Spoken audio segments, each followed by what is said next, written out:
Today is Friday, January 30th, 2026. The time is 7:01 p.m. Eastern. Welcome to Geopolitical Updates from AGI Era. We begin tonight with a grim report from Southeast Asia, where the human cost of Myanmar's tumultuous political landscape continues to escalate dramatically. The United Nations has released findings indicating that airstrikes carried out by the military junta have tragically resulted in at least 170 civilian fatalities during the period surrounding the country's widely criticized elections. These aerial assaults, part of over 400 reported attacks, have intensified fears among humanitarian organizations and international observers about the junta's indiscriminate tactics and their severe impact on the civilian population. The election itself has been largely dismissed as a sham by many international bodies, further exacerbating the legitimacy crisis facing the military regime. This stark reminder of ongoing conflict underscores the severe challenges to peace and stability within the region, and will delve into the broader implications of these developments in our deep analysis. Turning our attention to international institutions, the United Nations faces a critical juncture. Secretary-General Antonio Guterres has issued a stark warning regarding the organization's financial stability, cautioning that the UN risks an imminent financial collapse. He stated that the international body could run out of operational funds by July, a predicament attributed to the accumulating unpaid fees from member states. This financial precarity could severely impact the UN's capacity to maintain peacekeeping operations, deliver humanitarian aid, and execute critical development programs globally. In a separate development impacting global finance, President Trump has announced his choice for the next chair of the U.S. Federal Reserve, nominating 55-year-old economist Kevin Warsh. Warsh, who was previously considered for the role during Trump's initial term, brings a background that suggests a potential shift in monetary policy direction. This appointment is significant due to the Federal Reserve's substantial influence over both domestic and international financial markets, currency valuations, and global trade dynamics. Moving to the Middle East, a complex diplomatic situation continues to unfold between the United States and Iran. President Trump has publicly stated his belief that Tehran desires a negotiated agreement rather than facing military intervention. This declaration comes amidst ongoing tensions, despite Iran's consistent position that it will not engage in discussions concerning its missile and defense systems. However, Tehran has indicated an openness to broader talks, suggesting a potential, albeit narrow, pathway for de-escalation. The dynamic between these two nations remains a critical focal point for regional stability.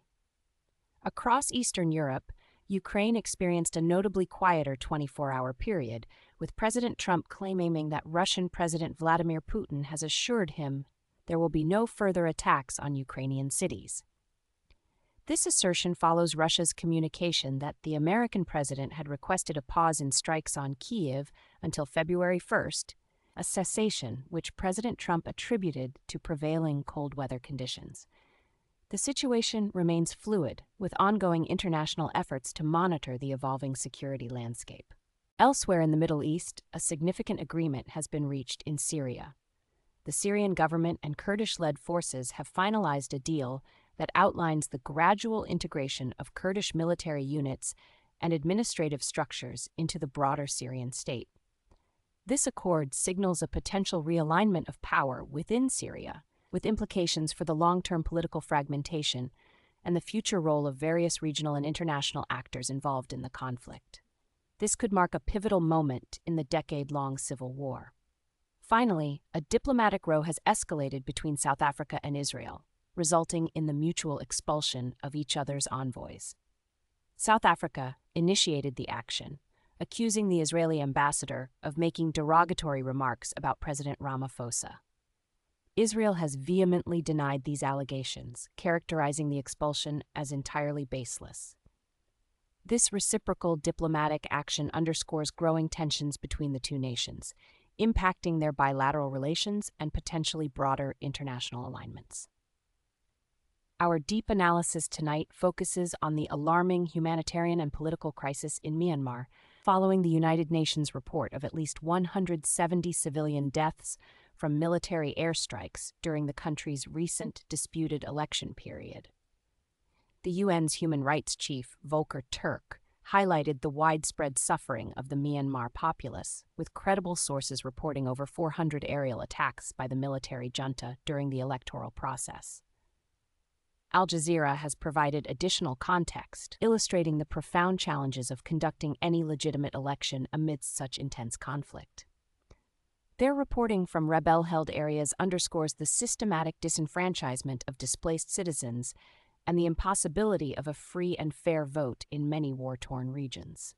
For example, Al Jazeera's coverage pointed out that in areas like Karenni State's Dao-Si-A village, a single military airstrike killed 4 students, illustrating the direct impact on innocent civilians. The strategic "so what" of these events extends far beyond the immediate casualty count.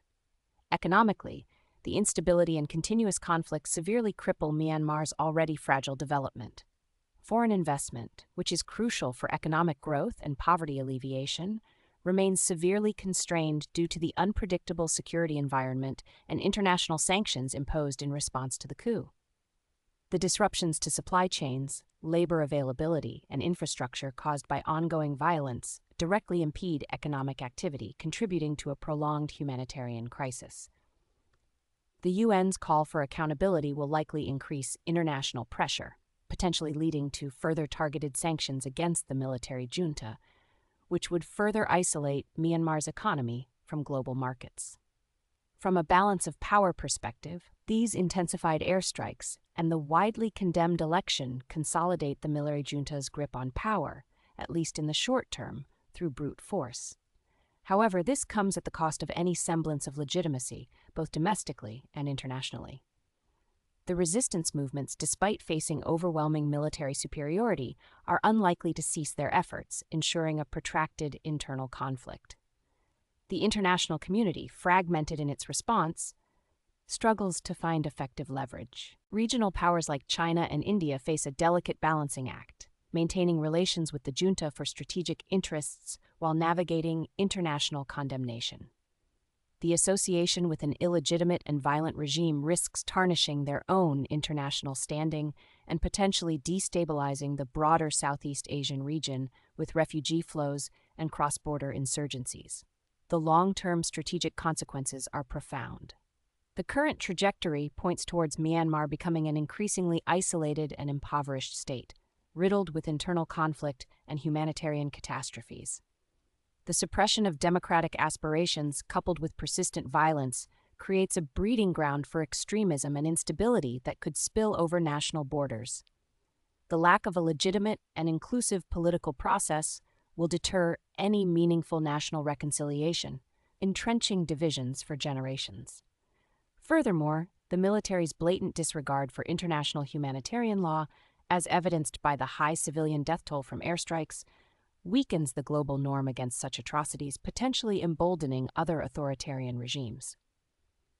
This situation presents a significant challenge to the principles of national sovereignty versus the responsibility to protect, with the international community seemingly unable to prevent the escalating human cost. Without a concerted and unified international effort, Myanmar risks becoming a perpetual conflict zone with severe ramifications for regional security and global humanitarian efforts. Today's major headlines underscored the severe financial strain on the UN and the tragic human cost of military actions in Myanmar. We also saw key appointments impacting global economics and crucial diplomatic shifts in the Middle East and Africa. For our watch list in the next 24 hours, first, keep an eye on any further statements or actions from UN member states regarding the Secretary General's warning of financial collapse. Specific pledges of unpaid dues or emergency funding measures would be a key indicator. Second, monitor reactions from international human rights organizations and key global powers concerning the Myanmar airstrike reports. The nature and strength of their condemnations or any new sanctions proposed will signal the immediate international response to the ongoing violence.